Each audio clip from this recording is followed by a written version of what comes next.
The 15-Point Plan is part of the Win, Make, Give podcast network.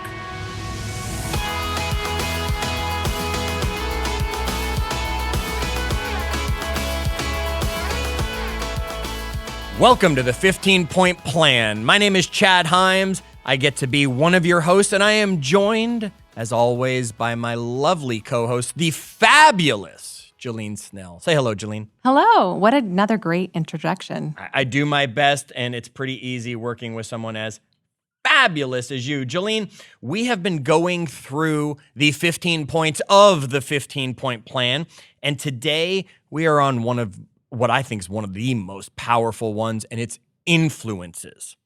It is, and it's a hard one to do a surface level conversation on. Yeah, but we are going to keep this to 15 minutes or less. We are going to take a high level conversation through influences, talk to you a little bit about it, and walk away with how we earn our check mark on our 15-Point Plan so that we can keep raising energy levels. Jillene, I want to refer everybody here, if you are not already listening to the Win, Make, Give podcast, the parent podcast in this network, I send you to go find Win, Make, Give, and listen to Season 2, Episode 1, okay? Because in Season 2, Episode 1, Ben Kinney talks to us about the control triangle, which we're going to basically be looking at as the influences. Now, I'm going to quickly walk everybody right through this control triangle. The bottom of it, it looks like a triangle. That's why it's got that name. So the bottom of it is, how do you think? And that's the foundation for everything else. Everything else, right? Then we move up the next level. It's how do we control our time, okay? Above time, how do we control the people, the who that we are being influenced by and surrounded with? And right at the top, it's our money. How do we use our money and control our money? These are the only things really we can control. Everything else becomes out of our control. Jillene, we have a lot of thoughts running through our head every day. Give me some statistics about those thoughts. So 80% of at least our first thoughts are negative thoughts. Amazing. And the number is something like 12,000 to 50,000 thoughts a day, depending on the study. And you're telling me 80% of them, the first thought is going to be negative. It's a lot. Wow. It's surprising. And then 90% of them are repetitive. Meaning we already thought them yesterday. Exactly. And we're going to probably think them again tomorrow. So a good lesson in that is that we are habitual human beings, and our thoughts coincide with that. All right. So we want to talk about influences. And before we get into the detail of breaking some of these control triangle pieces down, Jillene, you got a little story that kind of, brings influence to life. This is a super basic, literal interpretation of influences, right? Okay. You know that phrase, you are what you eat? Yes. Well, there's this beautiful bird called a flamingo, and the pink coloring is actually not hereditary. Instead, they're hatched as white or a grayish color, and it's only through their diet of eating beta-carotene-rich foods does their pink color come into existence. And so some flamingos are actually more pink than others depending on where they're geographically located and their diet. So the moral of the story is, if you want to be more pink, Chad, eat more beta. No, that's not the moral of the story. It is what you're intaking from your day, all of the influences, whether they're subconscious, subtle, obvious, planned, the things we can control, those are going to impact our color. They're going to impact the quality of life. So what you're saying is, truly though, if I want to be a little more pink, I just have to find what they're eating and eat it too. Or tan a little more. Tan a little more. Awesome. And did you know, just as a side note, Jillene, there are more plastic flamingos on the face of the earth than actual flamingos. I had no idea. So there you go. There's another little piece of flamingo data for you here on the 15-Point Plan, because you never know what we're going to tell you about. Jillene, let's start at the bottom of this control triangle. And we're going to have episodes farther along where we dive into each level for the full episode. We're not going to do that today. But the bottom of that control triangle, the foundation for everything was how we think. Okay? Now, a lot of our thinking is reactive. A lot of our thinking comes after the fact. And what we really want to do is we want to become a lot more proactive with our thinking. Agreed? Absolutely. Okay, so what's one of the biggest reactive things that's out there that we react to that impacts our thinking? So it's important to create an awareness around what is impacting our thinking. And what I did here on the podcast is chose a few of the main things that tend to impact people's thinking, maybe without them realizing it. And the first one is our email. And so over 17% of the population checks their email as soon as they wake up. All right, Like it's the first thing they touch. How soon do you check your email, Jillene? I'm putting you on the spot right now. After I shower and grab my coffee. Okay, so it's not the first thing that you do, yet it's still really, really early in the day. It is. Okay, that's fair. I will tell you, I don't touch my email until after I'm up, worked out, showered, breakfast, and then I'll finally check my email and let it impact whatever's coming. But tell us a little bit more about it. Well, studies show that when you check your email when you first wake up, it will increase your anxiety. It'll impact how anxious you are that day, how much more likely you are to feel overwhelmed, unhappy, and ultimately underperform in your business or your job. Interesting. So what could we do better so we're a little more proactive, not reactive? I think the first thing is realizing that we are in control and that we want to prioritize our family, the people around us, ourselves, and our own priorities before others' priorities. And emails become other people's priorities that can make you run. Absolutely. When you first wake up in the day. And that is the thing that will take you away from what's most important to your life. Okay, now this is not a technology how-to class yet. I'm going to tell everybody out there one of the best things you can do is create folders in your email that you're auto-filtering things to, because now you know which folders to not check in the morning. You know that certain folders, your funny folder, sure, it's okay to check that one, but you know that the folder from your boss might not be something to check first thing in the morning because who knows what tangent they could send you off on. You are very well organized, Chad. There you go. All right, give me another one. You said email was one. What's another one of those things that probably is impacting many, many, many, many people? So it's social media, and people probably check social media before they even check their email every single day. And an interesting stat is that 1.82 billion people on average log into Facebook every single day. Wow. Absorb that. I can't. That's a lot of people. And if that concerns you, I think it's good to take a few moments and reflect on, actually, your iPhone will tell you how much weekly time you're spending on what app, and you can look at that and make an assessment. If you're concerned about it, watch The Social Dilemma. It's a good show that brings a little bit more insight. It's extreme, but it's insightful. Yes. But it's so easy for us to create this habitual pattern of like opening our phone and that our thumb kind of just slips to that app. Yep. And all of a sudden we're scrolling. Yep. And again, it's the influence that is less obvious and might be dictating your priorities. All of a sudden you're purchasing that cool product that you saw on a Facebook or Instagram feed. You see a friend who posted something about politics and it triggers your anger, and then you're thrown off for the day. Or you might have a friend who's just like has six-pack abs and looks beautiful, or has that thing that you want, and it makes you feel insecure or less than. And all of those feelings are reactive and passive coming at you in the day when we actually had control of not hitting the button to begin with. Okay, so before I give my suggestion on what they can do to help and be a little more proactive, Jillene, what's one that you think about social media? I go on a social media diet, a fast, actually, like a short-term fast where I'll just delete my apps for a few days. Okay, so that's one. I'm going to tell you to make your life a lot easier when it comes to this social media and be more proactive about when you're ready to think about it. Put the app in a folder.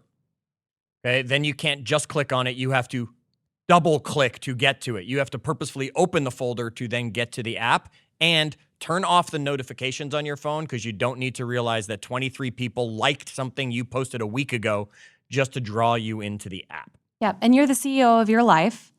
And 101, definitely turn off notifications for your phone. Absolutely. All right, that'll help us control our time too. We'll come back to that when we talk about that one in depth. Yet, Jillene, you gave us three, you said. There was email, there was social media, and the third one you wanted to talk about was? It's the news and the media. Yep, 52% of U.S. adults use Facebook as their primary source of world news. And it's just becoming dangerously easy to consume low-quality information and convince ourselves that it's good and it's normal when it's really not helping us live a better life. Oh, interesting. Yeah. Yeah. And so most of the news we watch and listen to and read it's often a confirmation bias. Yes, confirmation bias. That's the tendency to search for, interpret, favor, and recall information in a way that confirms our belief before we even got there. So, folks, you're going to read an article, and you can be sure you're going to go to one source or another. If you think coffee is good and you like coffee in the morning, you're going to find the articles that tell me that coffee is healthy for me. And if you're not a coffee drinker, you're going to find all the articles out there telling me how bad coffee is for me. It's called confirmation bias. You do that with broccoli, don't you? You don't like broccoli. So I love broccoli. Okay. I love broccoli. It's kale that I'm just dodging no matter how much they want to tell me it's a superfood. It's just not going to happen anytime soon. But what we need to know, Jillene, is when it comes to television, it's going to impact our thoughts and it's going to influence us in a certain way. Talk more about this wonderful device called the television. So TV is another one of those things that we have these habitual patterns in doing where in the morning we might hit the on button or in the evening we might hit the on button. And it's designed to be passive. Like we can turn on a show and sit back and watch it all unfold without much thinking or reflection. And while we're doing that, we're not generally like doing push-ups or jumping jacks while we're watching TV, unless you're Chad Himes. Commercial breaks are perfect for that if you're watching real TV. Exactly. I mean, if we're the overachiever, right? But not all of us do that. Most of us don't do it. And so the thing is like TV is going to have things like scary movies, which create stress, and stress is associated with impairments in cognition. Netflix shows that have like 8 seasons can throw us into this time vortex. Like Chad, No you can way. start a I've Netflix never binge show. watched a show and not come out for days. Doesn't happen. Not at all. And you not wake up, me. you're like, wow, I'm a year older. Feels that way at least. Right? Yep. And then it just creates social pressures to look and think and behave in a certain way, especially if you watch shows like The Kardashians, which I think I've only seen a few episodes of, but I've heard people like that show. $1 Million Listing, I actually really like that show. The Bachelor Never watched it. No, okay. Well, all of those things influence you, and sometimes like you can have them on but not be watching them Oh, yeah. because it's in the background, but just know it's still an influence. Absolutely, it is. I just don't watch reality TV that's not sports. All right, so Jillene, we're at the bottom of that pyramid. We're talking about the way we think, right? These TV, and we should probably limit our number of hours on TV, have a diet, like you said, with your Facebook and your social apps, things like that. We talked about that. Time, we're going to get into time. We really want to also talk, again, we're going to do a whole episode on it, but we wanted to talk about that who on the pyramid, because that's probably the other thing that's really big on influencing us is the who we're surrounding ourselves with. Everybody who's listening to this podcast, I've got to believe, has heard the famous quote, one source or another, from Jim Rohn or someone who stole it from him and is, repurposing it, which says you're the average of the 5 people you spend the most time with. Absolutely. And in my life, I'm doing this podcast with 2 people who are 2 of my 5, which is you, Chad, and Ben Kinney. And that's important to me. And, I had to seek that out in a way. I had to seek out the who, and I think we'll talk about that a little bit. But the deepest need of human nature is to feel important. And to feel important is going to come from other humans. Yes. TV isn't going to make us feel important. Other things don't make us feel important. It's the connection with other humans. Mm-hmm. And who are we finding when we do that, Chad? Like, who is leading us? Who are we saying yes to? Okay. I saw a quote recently that said something like, negativity will affect us 100% of the time negatively. So that friend or that person... Say that again for everyone listening. Negativity will affect us 100% of the time negatively. So that person that we connect with in our day that complains about the weather, politics, pandemic, really should be an alert for us to watch out for what we might need to either temporarily or permanently steer clear of. All right, so again, we're going to talk about this one a lot more. I have a story that I want to share that I'm going to keep us under our time limit, and I'm not going to share it. So teaser, you got to come back to the episode when we finally get back to it. But I'm going to give everybody out there a simple exercise to do when it comes to this that I want you to do before you move on, okay? I want you to take the categories of life that matter to you. So that might be how you deal with money. That might be wealth, right? That might be relationship, marriage, whatever that's going to be, depending on your status. That might be how you are as a parent. That might be your health. Whatever the categories are that you want to take. And heck, you could take the 15-point plan categories if you want. And I'm going to ask you to score yourself 1 to 10. 1, I stink at this moment in life. 10, I am amazing at this moment in my life. Now, stop for a second. Think about the people you spend the most time with. Now, that doesn't mean face-to-face. That might mean just over the phone. I spend a lot of time with my mom just over the phone. She's probably one of the bigger influences in my life at that point still. Okay, so it's not just people you see every day. Think of the people you're engaging with on these social sites. And now start scoring them in that 1 to 10 in all those same categories. You're going to start to notice a pattern. We've talked about it on the Win, Make, Give podcast. We'll talk about it here. If you're surrounding yourself with people that aren't healthy, guess what? You're probably not healthy. If you're surrounding yourself with people that are in strong marriages, guess what? You probably have a strong marriage. If you're surrounding yourself with people that are good with money and growing their money, you're probably doing similar things.